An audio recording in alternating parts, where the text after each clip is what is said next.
Le talent, ça n'existe pas. Le talent, c'est d'avoir envie de faire quelque chose. Cette jolie phrase de Jacques Brel résume bien le processus créatif qu'Alice Claire Dadier, notre invitée d'aujourd'hui, propose dans son atelier Le Jardin à La Roche-sur-Yon.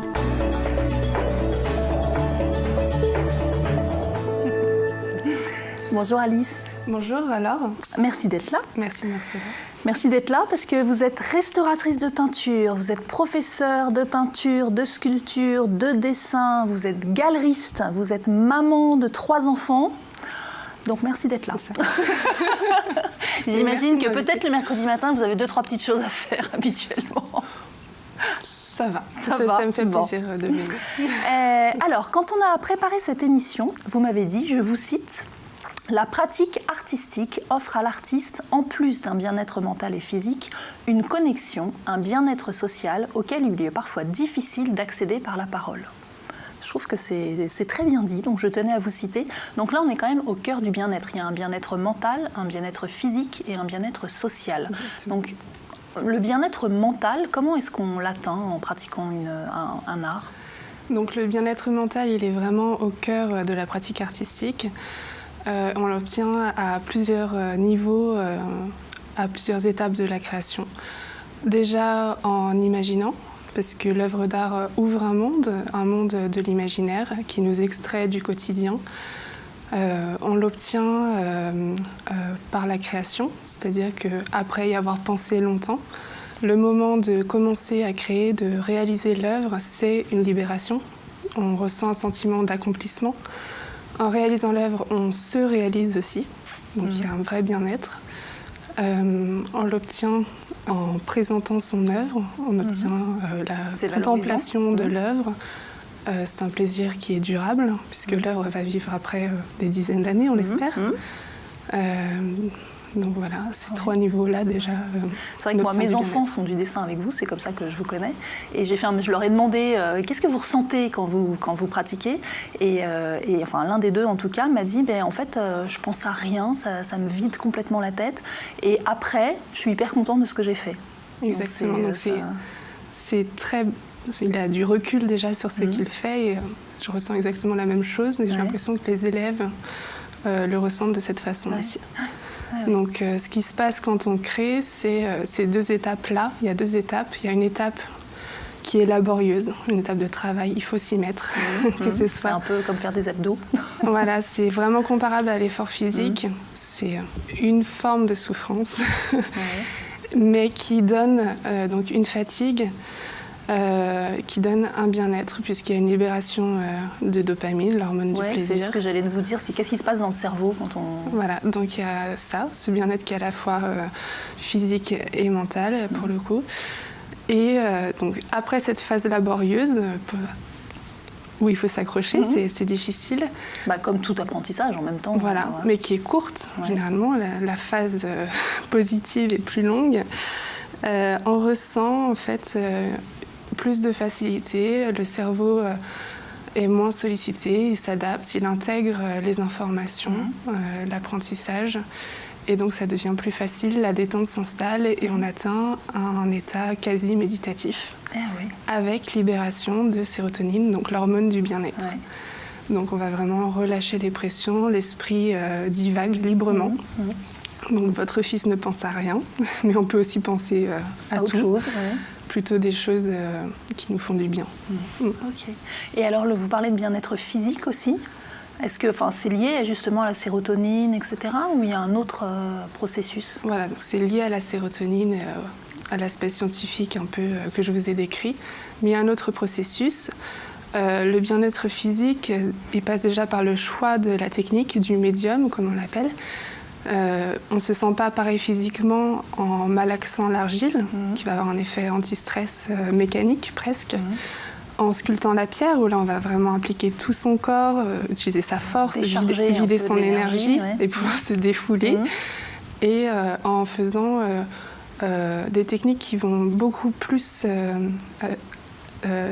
nous amener à maîtriser le geste, comme l'aquarelle ou l'encre qui ne pardonne pas. Il faut prévoir avant quel geste on va faire et l'exécuter parfaitement pour que obtenir le résultat qu'on veut. Ça demande du coup de la concentration et peut-être pour certains enfants qui peuvent avoir un peu de tendance à s'éparpiller, ça peut être une bonne technique pour leur apprendre à se concentrer peut-être.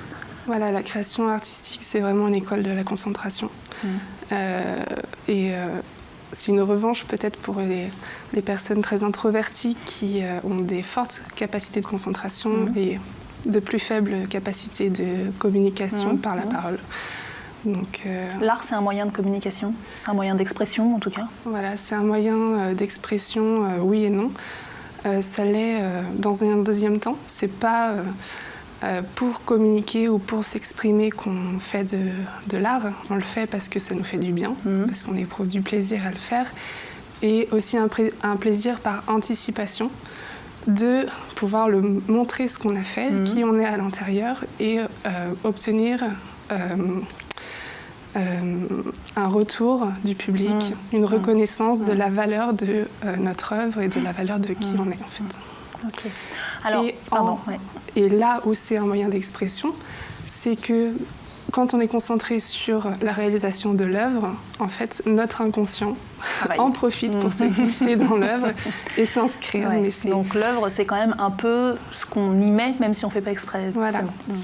Disons que l'expression, c'est ce que j'appelle un bénéfice secondaire. Collatéral, secondaire. Voilà, OK. Ouais. Et un des bénéfices secondaires, et puis après on parlera du jardin, parce que je voudrais quand même qu'on en parle, un des bénéfices secondaires aussi, c'est le bien-être social, c'est que quand on vient dans votre atelier, on rencontre d'autres personnes. Tout à fait. On n'est pas tout seul dans son coin. On s'inscrit dans un groupe, si on choisit la formule du groupe, avec des rendez-vous réguliers, hebdomadaires, ou des stages, bon, là c'est plus ponctuel. Mais quand on est en groupe, on rencontre des gens qui ont les mêmes centres d'intérêt que nous, et on tisse un lien, il y a un phénomène d'émulation, c'est-à-dire que nous, on vient avec notre projet, et on voit le projet des autres, et on se dit « Ah, c'est pas mal, c'est bien aussi. Ça me plairait bien d'essayer ça aussi ». Donc il y a vraiment l'émulation qui est intéressante, le partage, le lien.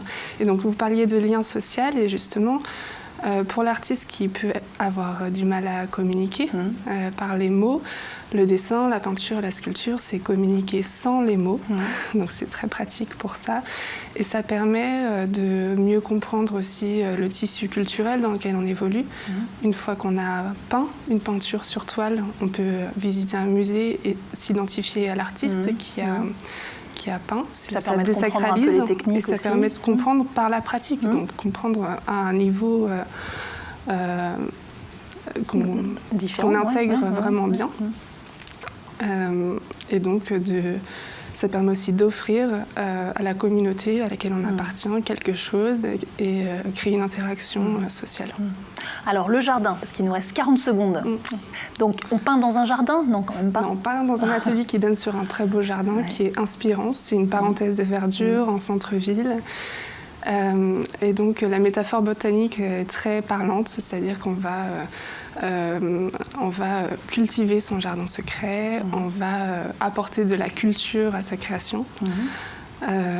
Et puis on va cultiver ses idées, on va les faire germer, les laisser pousser, s'inscrire dans un temps long, travailler longtemps sur une œuvre et en récolter les fruits, en profiter, c'est-à-dire contempler ses œuvres. Et donc le jardin, c'est aussi l'école philosophique d'Épicure, et donc la notion de plaisir est centrale au jardin, dans la pratique des cours, dans la pratique artistique. Super. Je peux confirmer que l'atelier est très joli et donne sur un très joli jardin. Alors, nous ici, on n'a pas de pratique artistique, mais on médite. Voilà. Avec Guillaume Cac. Donc, on va se retrouver dans 3 minutes après notre petite méditation du lundi midi.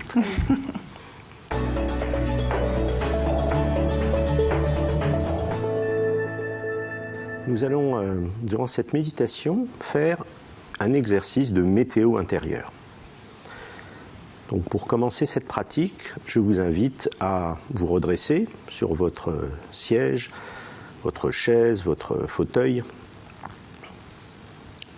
Peut-être à tenir le dos un peu plus droit. Les épaules sont relâchées et à fermer les yeux. Je vous invite maintenant à peut-être vous poser la question « Comment je suis dans ma tête ? Est-ce que mon esprit est agité ? ou est-il plutôt calme?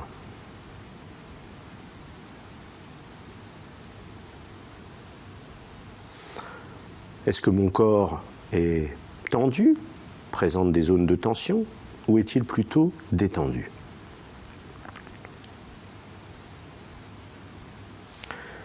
Enfin, mon cœur est-il plutôt ouvert ou plutôt fermé? Je vous invite à faire le point sur vous-même durant cette pratique de méditation pendant quelques instants. Sur l'agitation de votre mental, sur votre état corporel, sur l'ouverture de votre cœur.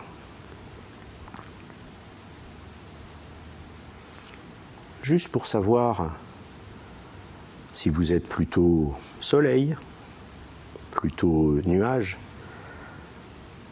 plutôt averse, ou peut-être entre les deux.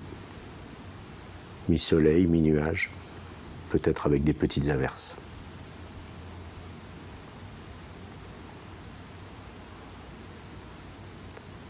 Et puis je vous invite maintenant à suivre votre souffle pendant quelques instants. Suivre l'inspiration, puis l'expiration, moment après moment. Souffle que vous avez toujours avec vous et qu'on oublie parfois.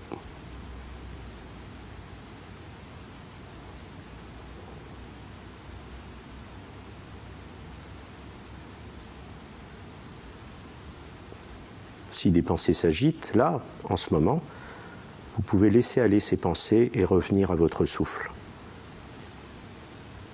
Encore et encore.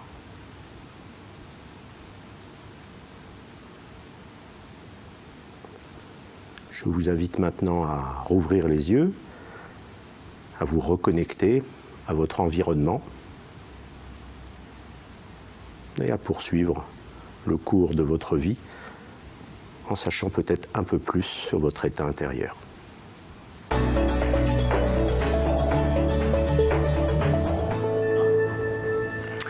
Merci Guillaume. On se réveille, comme nous dit notre technicien.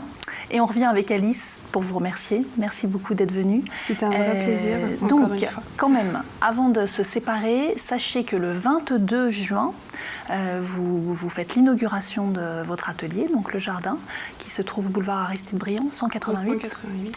Donc vous pouvez aller sur le site Le Jardin, Galerie et Atelier, c'est ça ? Oui. Le site internet. Au cours de cette journée d'inauguration, il y aura aussi le vernissage d'une exposition de Jackie Bedin, qui est une artiste qui fait des très très belles peintures. Et donc je vous recommande d'y aller nombreux. Ce sera ouvert toute la semaine, à partir du 22 juin jusqu'au 29. Voilà, il nous reste à nous séparer, mais on se retrouve bientôt. À lundi prochain.